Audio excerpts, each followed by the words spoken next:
You know, when I got that email, Joe, and no one, unless they've done it, knows how much work Joe puts in getting this thing going and organized. And then Essie was supposed to teach some classes. Well, Joe was left holding the bag, and he asked me to teach a class, and some others of you had to jump in and fill classes. Then down at the bottom, it says, oh, yeah, if you're going to be at the banquet, we'd like you to give us your wisdom in 5 minutes. Think about it. So, Joe, stand up.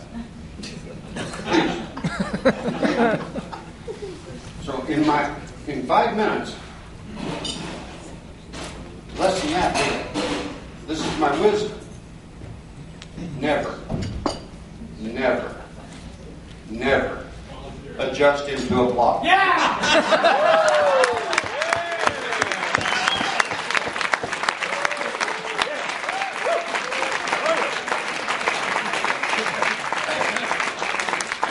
And I finished the thought about sitting down. But there's a couple of things that I want to leave with the organization before, if it is my last lecture. And I don't want to bore you, but I can't tell you how fortunate I've been. See, I graduated from one-room country schoolhouse. High school I graduated from had 108 people. I grew up on a farm, man. You know, like my father always told me, so just because you're dumb, you don't have to be stupid. So I tried to study. But I was really fortunate. Vinton Logan, I was the X-ray technician for Logan College under Vinton.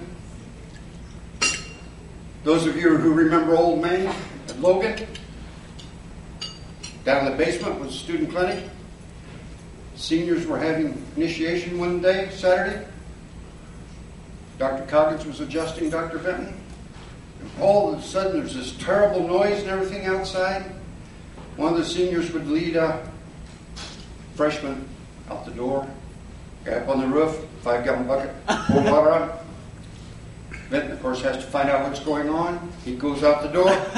Guess what he gets? But the amazing thing was, there was at least as many people watching as there are here tonight. And by the time Vinton got his eyes cleared up, there wasn't a soul on campus.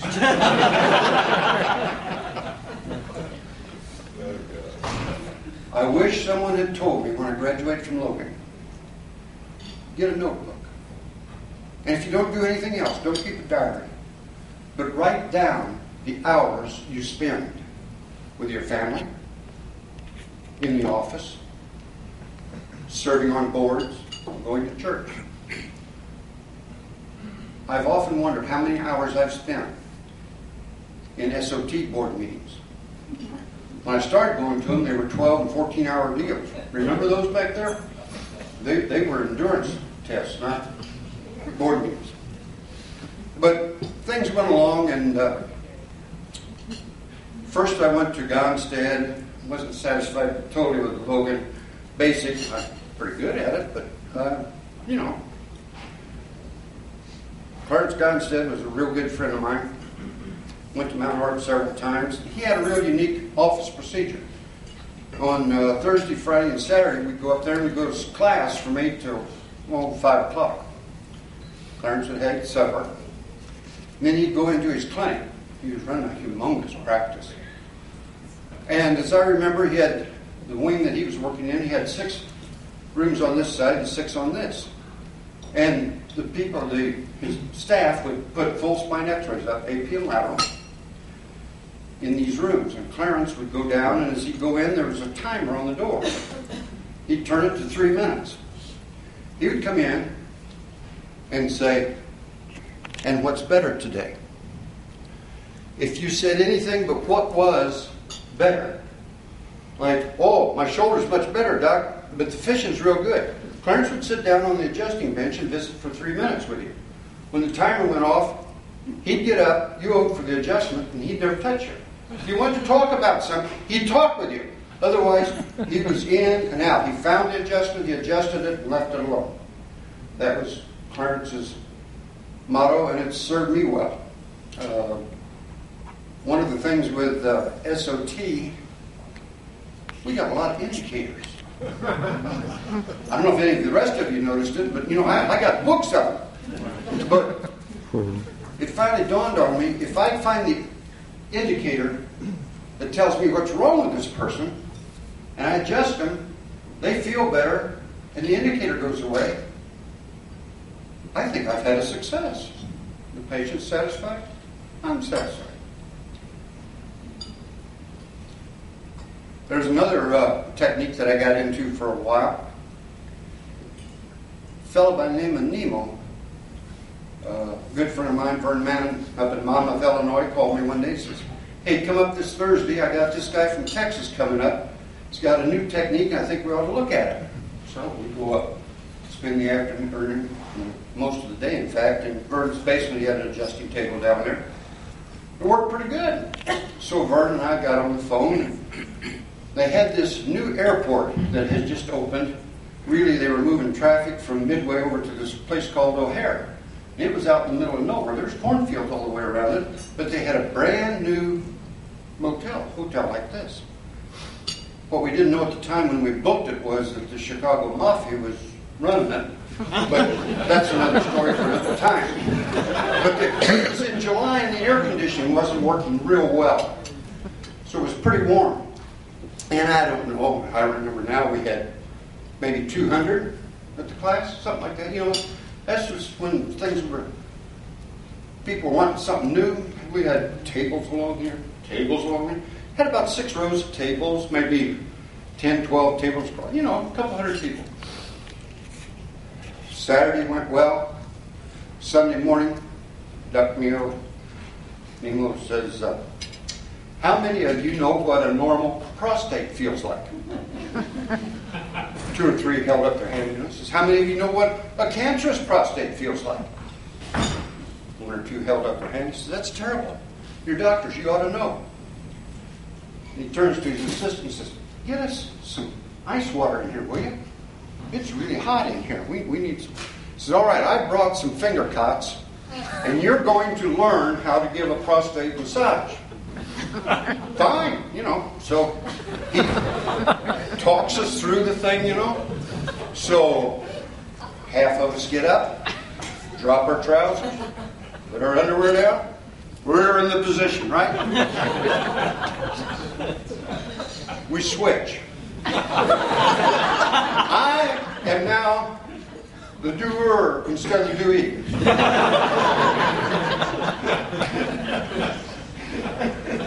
We have just begun the exercise rather successfully.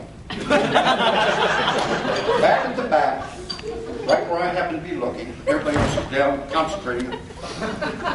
Back at the back where there's a service door. This door swings open.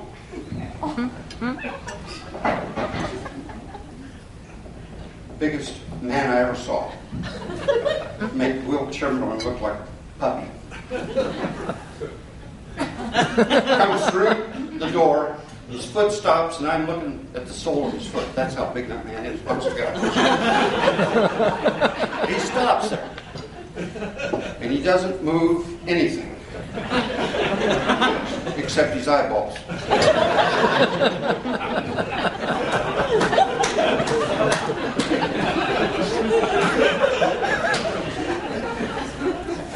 Lady goes back. He goes back. There was about 24 pitchers of ice water on that tray, and I was looking for him to come down any minute. Well, this precipitated a series of events that very quickly cascaded into something that wasn't really on the program. The door shuts. The first thing that happened was Red Nemo never got his ice water. The second thing, which was instantaneous, was I was seized with a tremendous attack of the giggles. Which resulted in the third thing. Denzel Johns got the prostate massage of his life. The like of which he never got again. His whole life. What's the matter?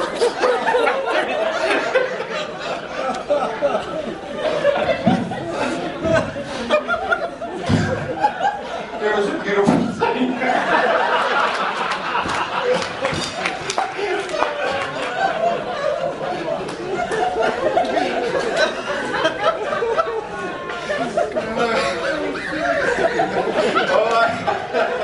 I can see that. It's like it's happening now. So that brings me to my second point. If a gray-haired doctor tells you not to do something, don't do it. I swear to God, it will never adjust into a block. That's what happens if you adjust into a block. It was along about 3 or 4 years later, I was president of the Logan Alumni Association, and Hugh Logan started Logan College, but it was the field doctors that started it, and they called it the IBTRI, International Basic Technicians Research Institute. And they ran the college for a while, and while in the early 60s, alumni was strong enough that we were starting to transition over into running the college.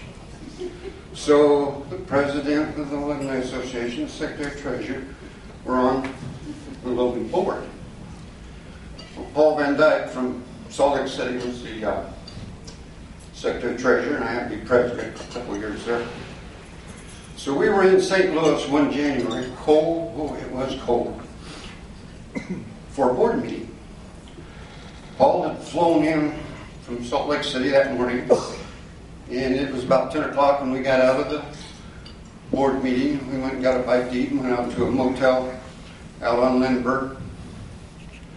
And I got my papers down, I'm getting ready for tomorrow and all that. Paul says, I'm exhausted. And he says, I'm going to bed. I'm fixing the papers, and all of a sudden, I thought one of those new 707s had run into our motel. There was the most god-awful noise you ever heard.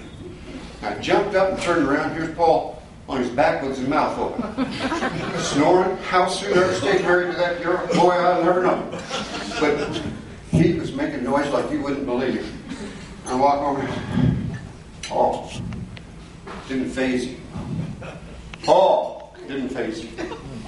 Oh God! So I go to bed. Paul, there's not enough pillows made to stop that noise. Turn the lights out, and I'm not going to get any sleep. I can see this. So I get up and turn the lights on. Paul, he hasn't moved. Boy, what are we going to do here? So in those days, we used to make a lot of house calls. So I go out in the trunk of my car. I have my doctor's bag. Right? Everybody's got a doctor's bag. You make a house call, even though you're going to use your hands, you carry the bag in, so you look important, right? Third tip, always look important. I go in the room, take the stethoscope out, and it's cold, right? Turn the light on, unbutton his pajama top, whoa! Paul comes up, his eyes jump open, and I say, doesn't sound too bad, Paul. I think you'll be all right. I jumped in bed and I went to sleep. Paul didn't look too good the next morning. I heard him tell somebody at the board meeting, you know what goes through your mind when you wake up out of sound sleep and your best friend's got a stethoscope listening to your heart?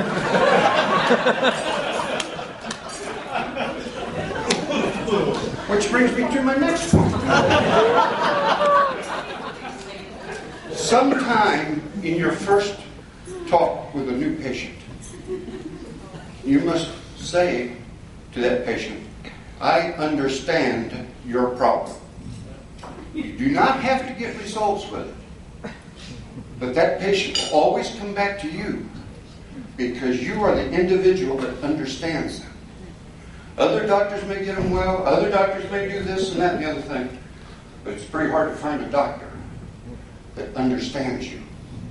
I've had people call me 20 years later from different coasts. Doc, I know you can't help anything, and you know you didn't help me, but you were the only man I ever talked to that understood my condition. Hey, if you get 50 referrals from a person, that's wisdom.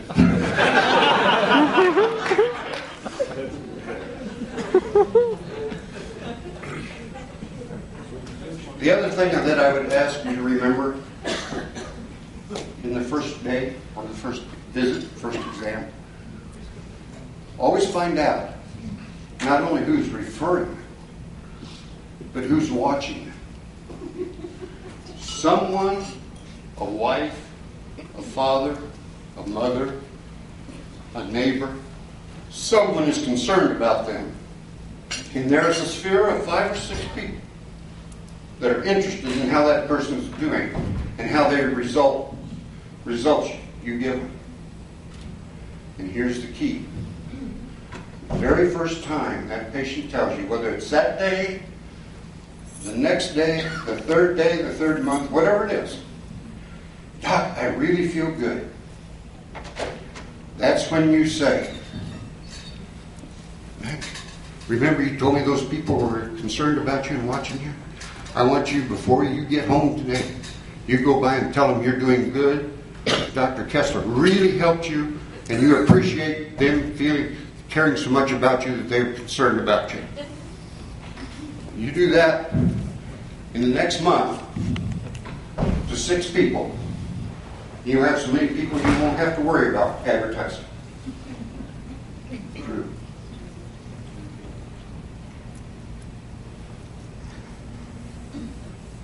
Well, Joe, I think I've taken enough time, but there is one story. Build up a calcium sleeve around it. And the boy went from football to basketball, to track, softball in the summer. So on Monday following the Friday football game, the boy and his mother are in the doctor's office. The doctor comes in, they take an x-rays again. Saturday morning, Monday afternoon. And the doctor says, I've got bad news for you. You've got bone cancer. I've got an operating room reserved at 4 o'clock. We'll take you in and take your leg off at the knee. If we can get it in time, we may save your life. Well, the boy's mother said, no, we're going to talk it over with the father. We heard about this fellow called a chiropractor. They went to camp. For 3 months he went. 6 days a week. Missed a lot of school. At the end of 3 months, went back, same orthopedic traded, came in and said, can't really explain this, but the bone's smaller. It hasn't spread. So the boy went on, went through school, changed his mind, he wasn't an engineer anymore. Played college basketball, softball. So the other pearl of wisdom I leave with you, no matter what happens, God has a purpose. What seems like a tragedy in the beginning may be for the best. Because this fellow took care of thousands of people. Won't say he got them all well. He spread the word and helped. And I know that people are glad that that happened to him. Because you see, I was that boy. God bless Major, and Mel, and Cam. God bless SORSI. God bless you all. Stay safe. We'll see you next year in Omaha. Thank you.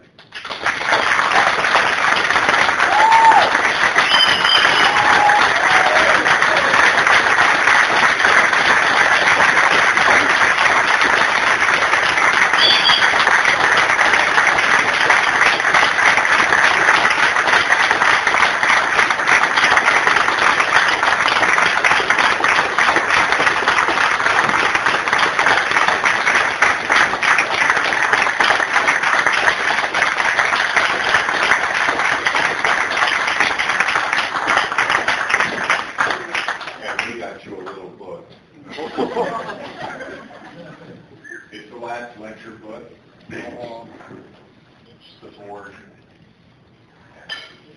Former board members have signed it, and thank you so much for everything. Thank you.